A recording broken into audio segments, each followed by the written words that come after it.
Welcome to the Biohackers Podcast. My name is Teemu Arina, and now we will be diving into one of my favorite topics, which is functional and medicinal mushrooms. My guest today is Erik Puro from Kääpä Biotech. You might be familiar with all these mushroom tinctures and powders and all of that are on the market, and their company is producing some of the highest quality mushrooms extract out there. So if you want the active ingredients and you're not paying for hype, this is the product to go after. It's also available on the biohackercenter.com store. Without further ado, welcome to the show, Erik. Thanks, Teemu. Good to be here. Wonderful. Let's just, talk about the term. So originally, when I run into these mushrooms, we were talking about Chinese medicine and adaptogens. In the early days of biohacking, medicinal mushrooms was a popular term, but because of regulatory crackdown, we can't say it's medical anymore or medicinal. So now it's functional, like functional medicine, right? The science is very clear. If you go into PubMed and you search for most of the popular mushrooms like reishi or chaga or cordyceps, you will find a ton of information about how these affect humans. Now, these are modern discoveries, but these have been used for thousands of years in traditional cultures and folk medicine and herbalism to treat different conditions, to also support the immune system, even topically helping to get rid of infections. There's so many uses for these so-called functional mushrooms. What got you interested in it? Yeah, I guess my interest in functional mushrooms is just mushrooms in general. I mean, I think we were just talking before we started recording about your new mushroom growing device. And I think, there's just it's fascinating, right? I mean, it's just such a weird thing. Like they're decomposing wood. They're creating this incredibly strange amount of different bioactives. And I think from a supplement standpoint or from a human health standpoint, looking at things that are squishy, soft, don't have teeth or claws, a way of running away from you. These are going to be really great things for a source of bioactives because that's their only defense mechanism. So mushrooms are a perfect kingdom and group of species to start to look at and go, hey, what's the bioactive? I think that unknown, when we started the company back in 2018, before the big mushroom boom, this is very interesting. From a scientific standpoint, the clinicals are there. PubMed research is there. Over 10,000 human clinicals on, adjunct therapy to cancer and chemotherapy. But what are the new things we could look at? What are those new compounds that haven't been studied? They don't have even really good testing assays developed for them. Where is this going to be picked up by biohackers? And that's what we started the company with. So we were very happy to make a relationship with you and the biohacking folks with your summit. Now Hololife, right? Hololife. I think this is going to be the podcast because we haven't talked about it. And when this podcast comes out, we will have made this whole company called Hololife. The next one is 14 and 15 of June. I think that is a much better term than biohacking, but I'm going to give a deep dive into that on a different upcoming episode. Let's go into the origin story. So most people in the Nordics and also in the Baltics have grown up with their parents going into the forest, picking mushrooms. So it's part of our culture. Also in Russia, my parents took me into the forest. So I learned many of the mushrooms myself as a child, and I loved collecting them. I picked up the things that grow on the ground. I only discovered these so-called polypore mushrooms way later from my co-author, Jaakko Halmetyö, who was one of the co-authors of the early first Biohacker's Handbook. Before that, he wrote a book about chaga mushroom. For that book, he had to get the latest evidence on many things. Some of the most interesting articles were not even available in English. They were available in Russian or German. So he translated a good amount of that original stuff. He was very interested in adaptogenic plants and herbalism in general. And with chaga, since I met Jaakko, I have been basically drinking chaga every single day for over 10 years now. I have rarely been sick. Maybe it's biohacking, maybe it's going to sauna regularly, but I think these mushrooms have played a role by having them as part of my daily routine for so long. The first mushroom I grew myself was a shiitake mushroom. It was available from a store as a block. I bought that and I grow some.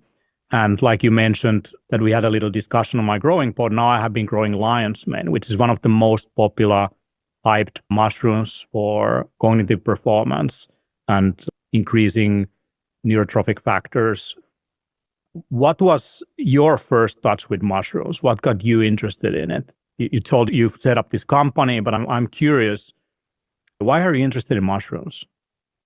Yeah, I started to grow them myself. I was living in Kentucky in the foothills of the Appalachian Mountains. I bought about 30 hectares of land there, and I had 3 spring-fed waterfalls on the property. I mean, it was a gorgeous place. Just, many people don't know this area of Kentucky is the most biodiverse temperate zone ecosystem in the world. There's passion fruit growing, there's pine trees. I mean, it's an insane place. Just magic forest. And so we were building a house, we were going to live there. And I was like, man, I really enjoy permaculture, the art of developing food systems that are very much in line with nature, require very little maintenance, are inherently regenerative, mimicking effectively how Native Americans, Native people, now we found out in the Amazon as well, have cultivated that forest, right? We know that in the Amazon, for instance, there's higher than naturally occurring levels of nut trees, fruit trees, trees that have some human benefit. So I said, okay, great, this stuff's all cool. I was, working with all these people and focusing on this a lot in my life. I was planting and growing a lot of different nut trees and fruit trees, building and designing these permaculture systems. And I said, what about fungi? And everyone goes, what? What's fungi? So I go, okay, pretty much there's a lot of people here doing really great work on the plant side of things and the plants and the trees and everything, but no one is caring about below ground. So I started looking at mycorrhizal fungi, ectomycorrhizal fungi, avascular mycorrhizal fungi, all different kinds of fungi. Then I started to grow myself. And I think that personal relationship I had with actually cultivating the substrate, autoclaving it in pressure cookers, inoculating that with different strains of fungus, gave me a really intimate connection to that fungi and a real reverence for it. And I learned that process and how it works. I just became fascinated like a kid. I knew that I wanted to work with fungi in my life. There's a lot of untapped potential there, and that we're going to see some major things happen over the next few decades. So when I needed to make a company, it's like, well, okay, let's do something with fungi. I got together some mycologists and proper scientific folks, bought a few companies and put it all together and just got going with Kappa. Right. And you end up in Finland, I guess, with the typical story of woman, right? Yeah, exactly. Yeah. Always this way. But, my ancestors from Finland. So, I mean, when I got here, I took my shoes off and I was walking in Nuuksio. And I mean, for people who don't know Nuuksio, they should go. It's like an amazing place. It's lakes. It's most amazing national park in the whole world. Yeah. I just love that place. Yeah, it's really special. And the moss and the blueberries. And I was there in August. So perfect season, lots of light. And the understory in the forest, I love Finnish forest because there's a big gap between the high trees and the low understory. So you can see through the forest very nicely. The low story is like blueberry bushes that are 10, 20 centimeters high. There's mushrooms growing. It's kind of wet. There's moss. So if you want to take your shoes off and walk in the forest, it calls you to do that. And you get hungry, you scoop down and grab some blueberries or some pulukka, cranberries or lingonberries, and then move on. And I just felt, for the first time, I traveled the world 15 years or so before that, living on $2,000 a year, hitchhiking around and learning from people. So when I got to this forest and I started walking around, I said, God damn, this is my home. This is my ecosystem. I need to be. So it was both my beautiful Finnish wife and the beautiful Finnish forest. It was just game over. I'm stuck. Absolutely wonderful story you're sharing here. Like, bikers like grounding, and I agree. There's nothing better on moss in the Finnish forest. It's like a pillow. It's so great. Nuuksio is one of the places where I go mushroom hunting very often in the autumn, and also picking up these wild blueberries. And now, in terms of the excitement on mushrooms for you in the early days, it's very good that you brought up your permaculture background, because soil is the one thing that people are talking about that is important. And what I about mushrooms is that if you have a tree or a plant and it's lacking some nutrients, it has a symbiotic relationship with the mushroom that helps it to access nutrients that are not immediately available to its root system. So that to me is incredibly fascinating. And you also mentioned about growing, this ecosystem in a way. Permaculture also requires healthy soil, and mushrooms can help to extract things like heavy metals out of the ground. I remember Paul Stamets discovered some of the mechanisms of healing polluted areas. Maybe in war zones, we could potentially fix the soil by using mushrooms. Can you talk a little bit about that soil? Yeah, so there's people doing that right now. Mushrooms are incredibly adaptogenic themselves, right? They send out hyphae from the mycelium, and at the tips of every one of those hyphae, they have these little sensing devices. Each of those sensing devices can identify the portfolio of different food that they can consume. So let's say there's 70 things, right? And so it goes, the hyphae bumps into something, goes, hey, what are you? Oh, you're not on my list. See you later. It goes to the next one. What are you? Did it? And through genetic mutation, this list gets bigger randomly. And so they bump into something. They go, okay, you're on my list. Great. And they eat it. And then they actually go, okay, wow, that actually was tasting good, gave me nutrition. I could absorb it. Everything was fine. And then instantly they could tell every other single tip of the hyphae that, hey, this new thing, add to your list. So it's like, instant spreading of that knowledge across hectares, the size of some of these mushroom organisms.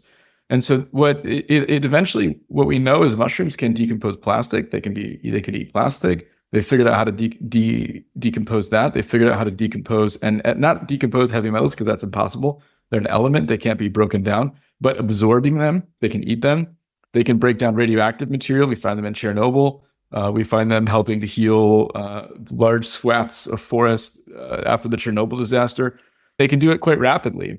And there's actually a mechanism and a process for anyone who's interested. You can train fungi to do this more rapidly than waiting for random genetic mutation to allow it to be interested in something else. So you can actually train. There's a lot of guides online where you can learn how to kind of train fungi to eat different stuff. Because I think, fungi in nature, they're really the decomposers. Before the boom of fungi back in the dinosaur age, right? The comet came down, blew everything up. Oh, crap. It blocked out the sunlight. So what happened? All the plants died. And in some areas, there was 10-kilometer deep piles of wood that just wasn't being decomposed because the fungi didn't exist yet. So fungi came in and go, oh my God, we have some work to do. And they were this ecological niche of decomposers that was so crucial and needed for our planet to evolve to the next level. It was just all this piles of junk basically everywhere. So the fungi were able then to start to rapidly evolve and mutate and make new versions and niche into different, okay, we'll do primary decomposing of cellulose. We'll do secondary decomposing of cellulose. And effectively, they were able to deal with that problem. And that's what they do now. Whatever things that we mess up in the world and leak and make new weird chemicals at Dow Chemical Corporation and, all PFAs, all that stuff, they're going to learn how to decompose that.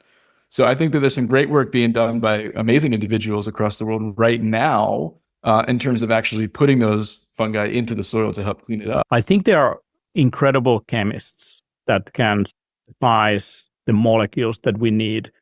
And what I learned about polypore mushrooms, so the mushrooms that are often the things that people consume as functional mushrooms that grow on tree bark instead of on the ground. They might be there for years instead of seasonal in terms of their fruiting bodies. It seems that these species that have to last longer periods of time, like multiple seasons, they tend to produce more complex chemistry, advanced science to protect themselves from microorganisms, basically, opportunistic characters running around in the forest. So in terms of the compounds that we consume these mushrooms for, like cordycepin in cordyceps or innaids in lion's mane, which give us, these specific effects. Can you talk a little bit about that? Why do they use this complex chemistry?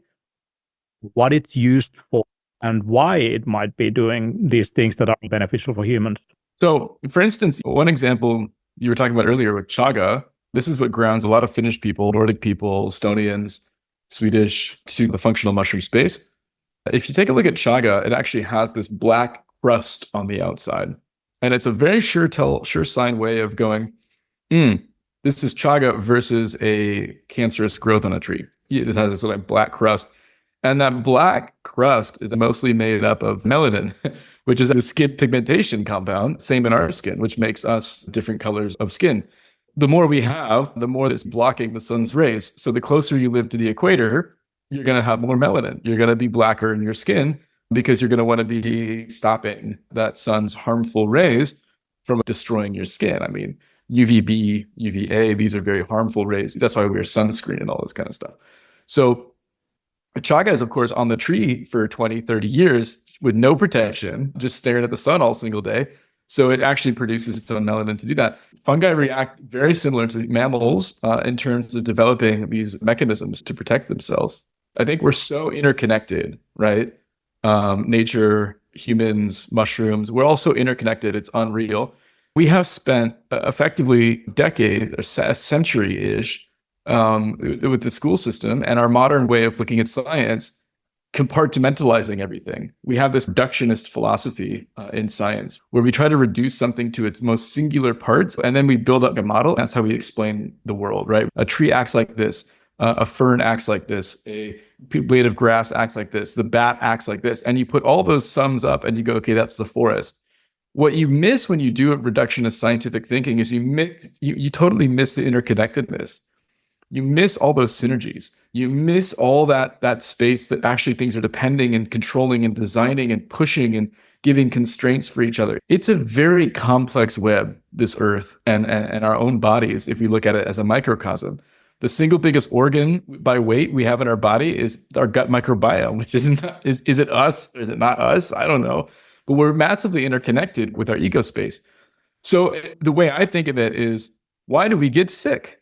Why have we evolved this amazing body, which can do all this crazy stuff, but yet we get sick? Why is our immune system not so great? What is it about going beyond all the biohacks that we can optimize our body, like intermittent fasting, dealing with stress better, getting better sleep, or being hydrated? Well, how can our immune system let us get sick? Why does our gut microbiome not work super well all the time? Why are we getting serotonin levels different based on different food we eat? Why do we, there was a big conversation about the hookworm parasite we get, which helps to kind of regulate our autoimmune system, that we don't attack ourselves, right? And I think with the hookworm story, they just go back to the situation and the context in which all these different mechanisms evolved. So if we evolved to have hookworm inside of us forever, our immune system just never really needed to develop a mechanism to stop fighting itself, right? Because we always had hookworm there to help moderate it. Because hookworm produces compounds and chemicals that helps to suppress our immune system from destroying itself, basically. Because it tricks our body into identifying the hookworm into ourselves. So then it tells us not to kill itself. So we evolved, our immune system developed in a context that without hookworm, it doesn't have that regulatory pressure as much. So there you go, autoimmune disease. You take hookworm, you can get rid of a lot of autoimmune problems. And it's the same with mushrooms. The oldest, mammal that we can find, human species example, this Otzi from the I think it's southern Tyrolean Alps in northern Italy. It's very contentious where they found his body, but the guy's like 3,000 years old, perfectly preserved. And what does he have? 2 functional mushrooms on him. I mean, go hiking, what do you need? But this is very fascinating that you're sharing now, because in the whole health, wellness, biking field, one of the pinnacles of health is never to get sick. Yet what you're saying is that when your immune system gets challenged, that is what builds the resilience to deal with pathogens later in life. This is what early development as a human being looks like. You are getting exposed to the soil, you're exposed to hookworms and all kinds of things. And going through all kinds of sickness in your childhood can potentially help you build a healthy immune system later in life. When you go to a forest, you are exposed to a lot of different mold species, for example, when you just breathe the air, like thousands of them. And yet we get sick when we are at a home that is sterile and there is 1 or 2 opportunity mushrooms growing there, and your immune system goes absolutely crazy about it. So it seems that this healthy challenge to your immune system simultaneously, it is what builds this resilience. It's the same with many of these healing plants that we use, like ginger and turmeric. large quantities can kill you, but if you get a little bit of stimulation, same with herbs like rosemary and thyme, it can kill a human being, the oils in it.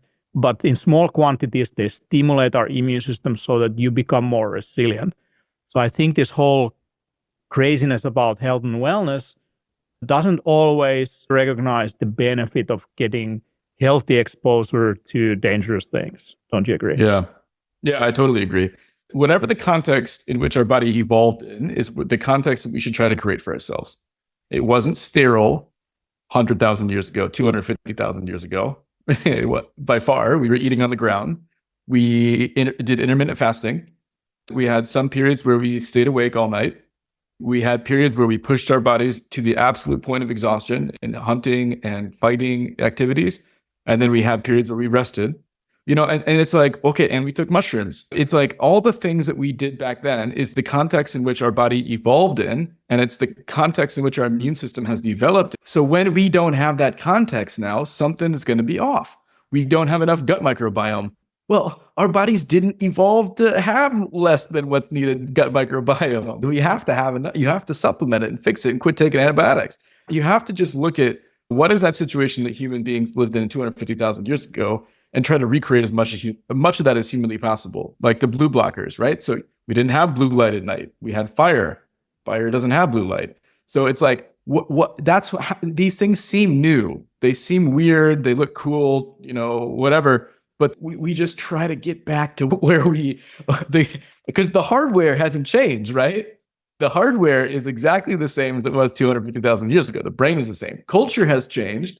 And the software that we're using and the way that we evolved and were culturally treated, that's of course changed.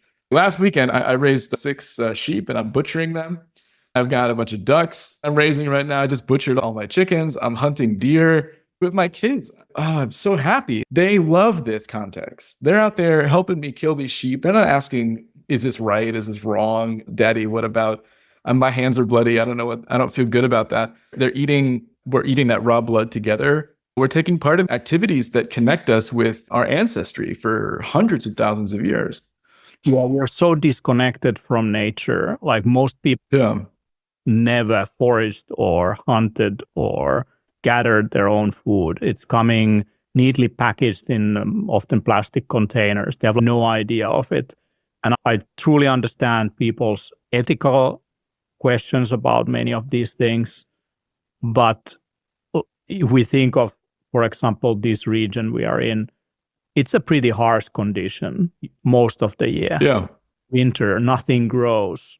You have to store large quantities to... Summer, nothing grows. And so you have to store large quantities to get over the long winter. So we have adapted to hunt. We have adapted to gather all wide variety of things, including mushrooms, drying them, using them in different ways.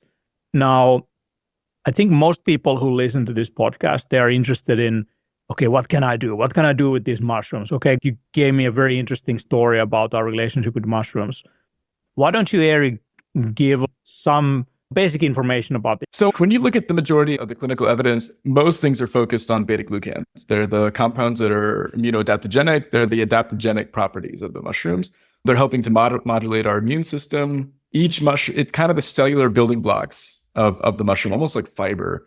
It's big, long-chain polysaccharide compounds, these beta-glucans, and they're specific to fungi.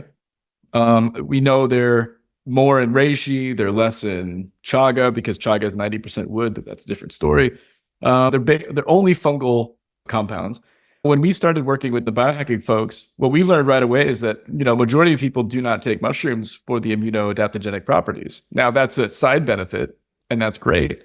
But most people are taking lion's mane not for immunity. They're taking it for cognition, neuroplasticity, neuroregeneration, gut cell regeneration. They're taking reishi for sleep. They're taking chaga for antioxidants and longevity. They're taking shiitake for immediate virus support, maitake for women's cycle health and hormonal balance, cordyceps for energy. When you look at where people are taking these mushrooms and how they're feeling from taking them, it's a totally different thing than majority of the scientific evidence. So what we started right away as a company is, hey, we got to figure out what the compounds are inside those mushrooms that do those different benefits, right? what is the mechanism of action? How do those compounds impact our bodies? How can we test for the levels of those compounds? And how can we start to do human clinical trials to prove that what we do is effective? That's our company's strategy, and we've been very successful at it. We're the first company in the world to develop assays with a third-party university lab who can actually test for these bioactives. So now we can test for hericines in lion's mane, which are responsible for the hericines, hericinones, for the cognition. We can test for cordyceps and adenosines in the cordyceps, glucidonic acid profile in reishi, which is responsible for sleep. And then we can guarantee certain high levels of those compounds in the product. We just released our first ever human clinical trial. It was peer-reviewed and released in a journal January of this year. Super exciting. We studied the impact on the acute side of things. We put lion's mane against coffee, and we put it against a placebo. And what we were able to test and look at was the impact on cognition, memory, depression, and mood. What we noticed is that lion's mane is better than the placebo, but it's also better in coffee. If you need a little bit of a cognition boost and a little bit of a mood boost, you could reach for lion's mane, not the coffee anymore. So that's really exciting. And I think now we have a chronic lion's mane study that's underway. We have slotted studies for both reishi and cordyceps as well. So it's very exciting.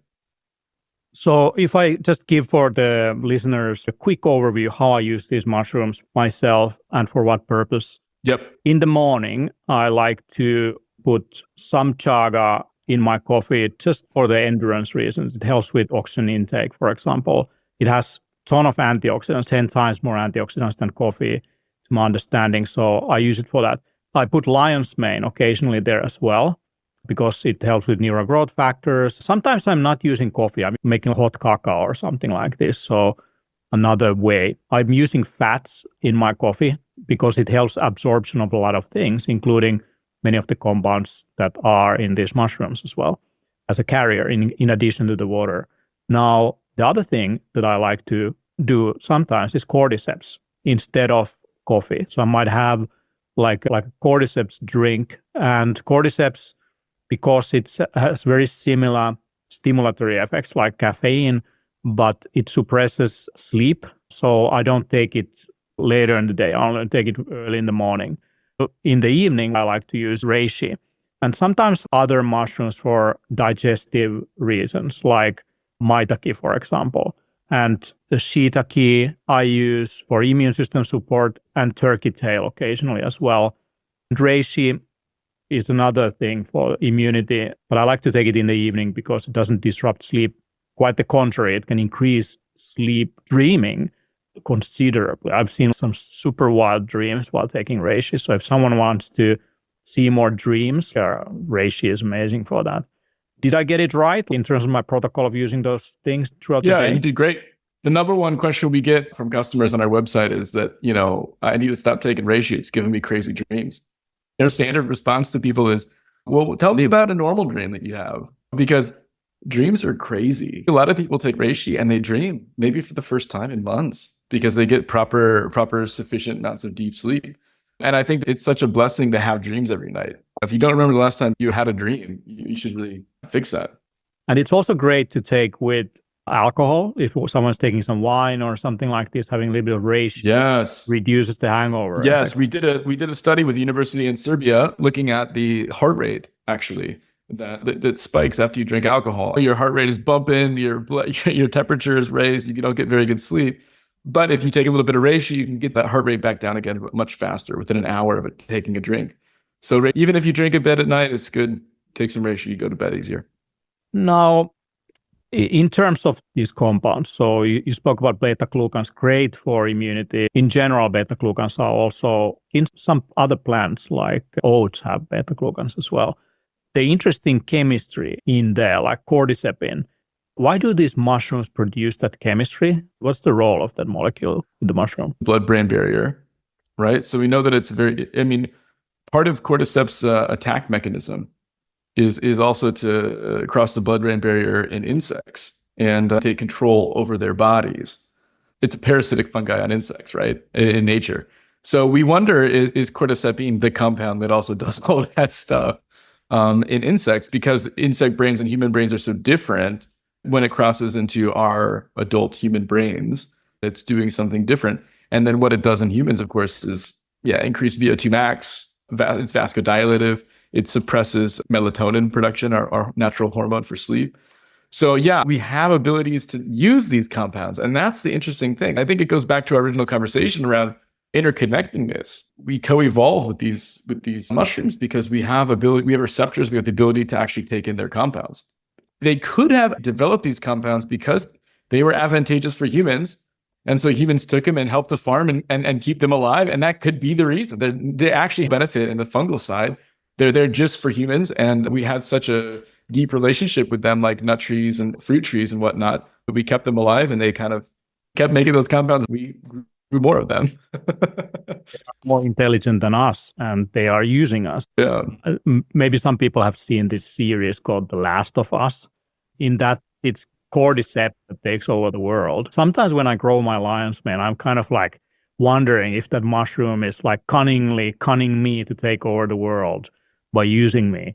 Now, I'm actually happy for that because it's helping me get stuff done. So I'm good with that. Now, mushrooms are a great replacement for steaks as well. Like I mean, lion's mane, fresh lion's mane steak. I think it's one of the best mushroom cook. At least I love it. What do you do? Do you fry it? I basically fry it on the pan with some garlic and herbs. I love that. I also sometimes cut it into pieces and make a dish out of it. If I'm having carbohydrates, one of my favorite ones is to make a wild mushroom risotto. I use chaga tea as the base, and then I might have a bunch of different fresh mushrooms, lion's mane now as well, to go with it. And that stuff is ridiculous. In terms of tinctures, why would someone have an alcohol extract instead of eating the whole mushroom? Our gut digestive system is just not so great at breaking down all the cells. And inside those cell walls is where these interesting compounds are. So, if you just take that lion's mane, eat it raw, maybe about 5% bioavailability is a testing that we've done on kind of dried mushroom powder in terms of the ability for those bioactives to actually get absorbed in your blood versus just going through your digestive system. Cooking them obviously increases, but alcohol and water extraction was a great, 3,000-year-old Chinese technology developed to increase the bioavailability or effectively the yield impact of taking some herb medicine. We're looking, if you're doing the alcohol and water extraction for about 3 months, you start to see around 50% bioavailability. So we've done testing with this research university in Portugal. We deployed ultrasonicated extraction technology to boost that up to around 90% bioavailability. So, but we're a biotech firm. We're trying to do the best, best bang for your buck you possibly can. We're trying to make really powerful medicine. They're all great. Yeah, I agree. Like, actually, these tinctured forms of lion's mane is probably better for me in terms of the effects I'm seeking than eating them. But I love eating as well. I've noticed the gut is like with these things. There's some mushrooms that you can definitely chew on and eat because of complex carbohydrate molecule structures that are undigestible. In terms of these mushroom tinctures, now you're producing to the market cordyceps, chaga, reishi, lion's mane, and of course like maitake, shiitake, and to the American market, if I understand correctly, also turkey tail, which is not available in Europe, which is crazy. This is because of European food regulators. It grows everywhere and they say it's novel food. They say no one has ever used it prior to 1997. Yeah, right. Like, where have you been? Yeah. It's incredible. Hey, what do you think about RFK now getting into the White House? I think that in terms of politics, we have gone too far in bureaucracy and whatever means it is that we change things to be a little bit more sane. Yeah. I was just going through European food regulations yesterday, just trying to understand what is allowed and what is not allowed in a certain country. It's a maze. Like no one, not even them, know what's going on with novel food standards, something produced before 97. Commercially can be brought into market, but something that has not been available before that is so-called novel food that requires separate regulation. That is just like arbitrary boundary. They define and create complexity in decision making. I understand they try to protect consumers from themselves, right? But like it's gone too far. And we have also seen that regulators are not always the best to make rules about health and wellness. Think of the food standards. They're very prone to lobbying. They don't listen to scientists always. Sometimes they make up their arguments and then they seek the science to support whatever point of view they have. And I think that's what's going on right now in US, is that we have recognized that some mistakes were made a few years ago in terms of suppression of information and understanding. Later on discovered that we should have had an open debate on topic XYZ. The loudest voices that were speaking against the status quo are getting into power right now. This is the case with JFK Jr. because he wrote a book about this for decades. He's been exposing industry corruption and lobbying and throwing people into jail for or like getting massively fined. And also pharmaceutical companies. Like I think this kind of self-regulation has failed, right, in some sense. So like we definitely need like to instruct and bring us back into the science. I just noticed that they're also putting this cardiologist into power, Malhotra, like the doctor who was especially interested in the cardiac side of things. Okay, interesting. I haven't read that yet. Personally, I think it's very important that we take advice from people who are healthy and look healthy, right? And most of our I'm surprised they're alive, especially in healthcare. Like health conferences, the food has been the worst I've ever seen. It's great that we're getting these wellness people into the business as well, who are looking into preventive things and longevity. I think the next 5 to 10 years, because of what's happening in US, is going to be great. It's going to be a stimulus for a boom in the biohacking health and wellness communities. It's very positive. Peptides, stem cells, raw milk, hyperbaric therapies, vitamins, clean food, sunshine, exercise, nutraceuticals. If you're part of the FDA and you're working with the corrupt pharma systems, preserve your records and pack your bags. The goal is to look at all these therapies that have interesting potential benefits for people, get the corruption out of the food system, right? We know it's not carbohydrates, it's the number one biggest source of calories that you should be eating. But that's how I grew up in the US, right? I think it's an amazing thing. And I just hope Trump lets the guy get some stuff done. I hope he gets a moment to get some stuff implemented and fixed. Yeah, I believe this will be great for all of us who are in the preventive field to go forward. And yeah, I'm looking forward how that's going to affect Europe in some sense. Very good point. Yeah. I think in food innovation, we are shooting ourselves in the foot. Like it's impossible to bring anything on the market. I mean, if the approval process was faster, but it takes tons of money and it's like so... It's crazy. It's crazy. It's like experimentation that... Even from a health claim standpoint, like in the US, we did this study. It got peer-reviewed. It got published in a proper peer-reviewed journal, so we know the science is good. The conclusions are statistically significant, and that means that the FDA has approved it for structured health claims. You can now use our ingredients in your product. If you're PepsiCo, we're working with Thorne right now, they can actually list Lion's Mane gives you focus. Lion's Mane improves cognition. Lion's Mane improves mood. They can say those things because we proved it in a peer-reviewed journal. If we as a company just publish it ourselves, that's not very credible. There could be something similar in the European Union to help communicate to users what the benefit of these products are in a better and more effective way. It's more erroneous for companies like myself. I've got to pay the hundreds of thousands of euros and wait the time and do good science. But if I do that, then I have the option of actually making these structured health claims, which is so crucial to help explain to people, show efficacy. Absolutely agree. Yeah, you can't use peer-reviewed journals as evidence for health claims in Europe, even though it's the lawmaker who approves the health claims, better at justifying reasoning compared to a peer-reviewed journal. I think it's crazy that we can't talk about these things openly, even though the evidence is obviously there. They are saying things like you can't say medicinal mushroom. I remember just a few years ago, if we used in marketing on Meta or Google the term medicinal mushroom, that led to a ban. So the mushroom is a negative term because of psychedelics, and the medicinal is a term because, I mean, you can't talk about it, right? Only certain institutions and people can, right?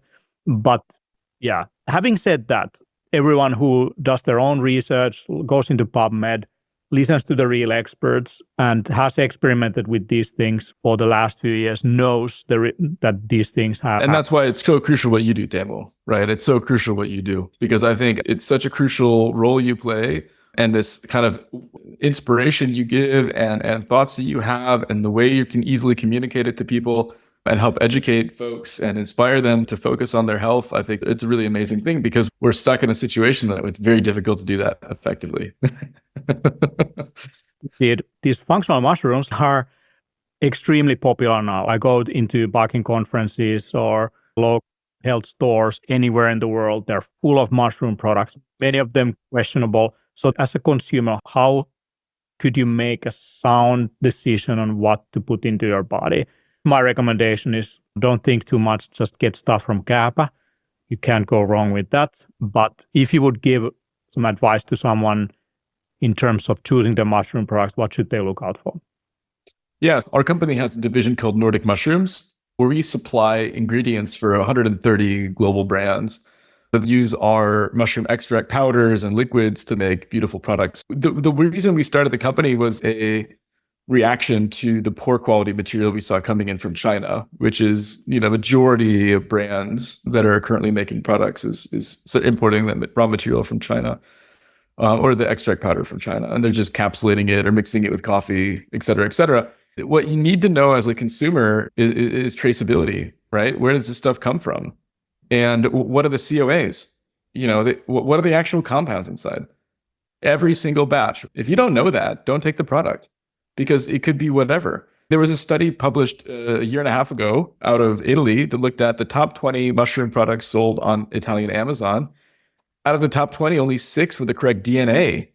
And we're not even talking about, do they have enough compounds to be medicinally effective?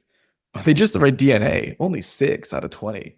Mushrooms are booming. Anytime anything's booming, you're going to get a whole bunch of companies that make blue light blocking glasses that just have some spray, canned stuff on it that just looks kind of blue. I mean, there's going to be people in a booming industry taking advantage of it. The ethics are not there. The scientific rigor is not there. They're just trying to sell some Instagram ads and move some product very quickly, and the product might not be very effective. So I think as a consumer, we always need to do a little bit of our homework. That homework to me is, check it for the compounds. Does it have compounds? Does it have anything? It doesn't have the compounds that should be there to be effective. Are those proven? Is there any human clinical trials that the company has done on those products that show that they're effective? Because that's a surefire way of knowing that it's pretty good. Is the product extracted or non-extracted? So is it more effective? It's more effective if it's extracted, so it should be extracted. And what are those extractant technologies that are being used? So I think just to look into things a little bit more and dive a little bit deeper is always a great way to approach it. But I'm really excited right now the functional mushrooms is going through 30% compounded annual growth. I mean, it's a crazy market, growing very fast. We're exposed to a whole bunch of new customers, a whole bunch of new people. We have to be a little bit careful. And I think as biohackers, we're technically the early adapters to a lot of things by definition. And that means we have a little bit more responsibility, in my opinion. I think we're the educators, the ones on social media helping to influence behavior. So I really hope that we take stronger ethics in what kind of brands we build, what kind of products we use, what kind of ways we talk about it, that we become a little bit more educated, I think is a good plan. Yeah. That's really good advice. If you're planning to build a product based on functional mushrooms, talk to Erik first before going to Chinese manufacturers and buying stuff that you don't know where it's coming from. In terms of ingredient quality, it's very important for consumers to get the real benefits from the products that you develop. I know there's people or professionals who are listening to this as well as consumers. Now, Kappa will be in 14 and 15 of June 2025 in our next event. So we have HoloLife Summit. So Parker's Summit has a new name. It's called HoloLife Summit. Holo or Holos, which means complete whole.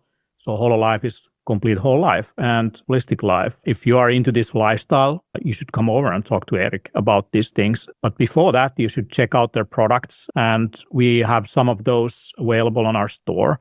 If you want to check their company website for these things, you can go to where? KappaMushrooms.com. Yeah, KappaMushrooms.com. Check that one out as well. Erik is such a wealth of knowledge. I recommend listening to the previous discussions we have had with him. He's fluent in talking about so many different aspects about mushrooms. Worth following, Erik Puro. Now, where do you see this industry going next? What is the most exciting scientific thing you are seeing right now?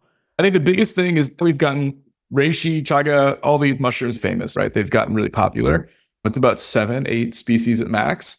The reason these species are popular is because they were used 3,000 years ago in China. They're not necessarily the best, they're not necessarily the greatest.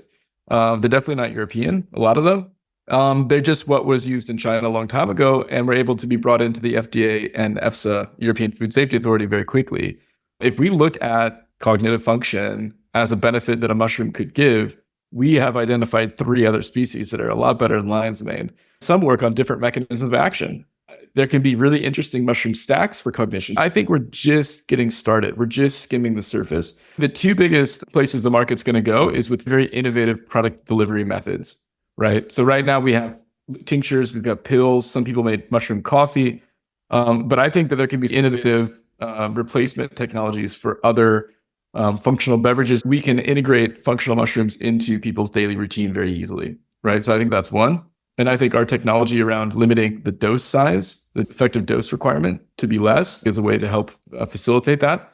And I think new species, I think it's exciting. We're going to be part of a Netflix series coming out soon, which is about strain hunters, looking at new mushroom species and where they are and what are the medicinal benefits of them? How do we find them? How do we forage? What's the story behind it? What's the local use and traditional use cases?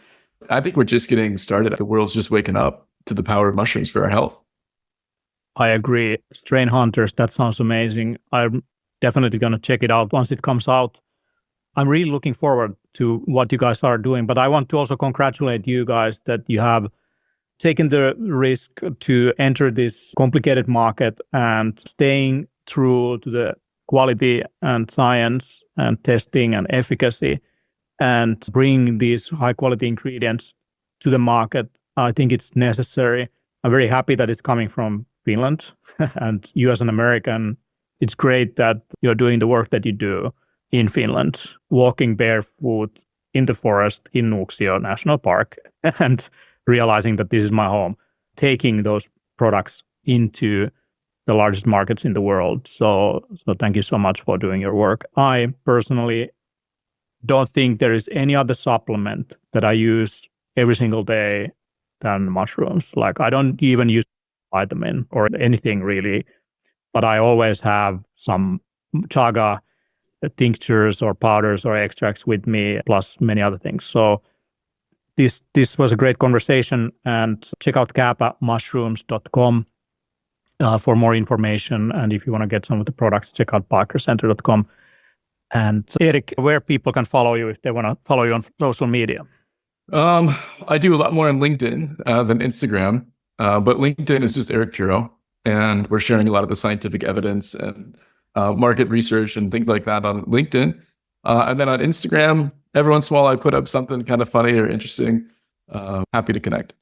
Kappa Mushrooms on Instagram, right? We do a lot of content. Thank you very much for this interview. If you would give someone a quick recommendation on which product specifically from your product line they should try, which one would you recommend and why? I really enjoy this Siim Land, obviously very well. Probably many of your listeners know the guy. I was at one of the biohacking retreats, one of the first ones in Estonia. It was an amazing time. Highly recommended. It was incredible. Oh, just amazing weekend. And he was there. And I mean, Siim has a lot of knowledge. The guy's like just packed to the brim of all the different mechanisms and vitamins. But at that, I said, Siim, make this easy for me. What do I need to do? He said, "Hey man, just focus on drinking enough water and get enough sleep." I was like, "Done. I can do that." And I just so love that we tend to get really detail focused about all these things. And Seam just goes, "Hey, bring it back. Hey, are you getting enough water right now, bro? When's the last time you peed? What color is your pee? And how many hours did you get to sleep last night?" And I think for that reason, I think Reishi is the one I'd recommend to everybody, because you don't know you're not getting enough sleep until you wake up with a crazy dream. That's for sure. If people want to come to one of our retreats, the podcast retreat, we have one coming up actually in January. I want to go to that. I'm going to find out. We're going to announce that very soon. Check out our newsletter for announcements on that. Okay. Yeah, you come talk to me in person. You can talk to Eric and have an ice dip while having your mushroom tinctures. It's great to gather with biohackers. Beautiful. All right. Thank you so much, Eric, for the interview. And I'm looking forward to meeting next year in so many different areas in the industry, including the retreat and the big HoloLife Summit coming in June. The best time to be in this part of the world is definitely in spring. June is the most amazing month. Uh-huh. To Nuuksio, it's like a 2-hour boat trip to go to Finland, so it's close by. We can all go there barefoot. Hey, kiitos Teemu. Pleasure. Thanks for doing what you do. Kiitos. Over and out.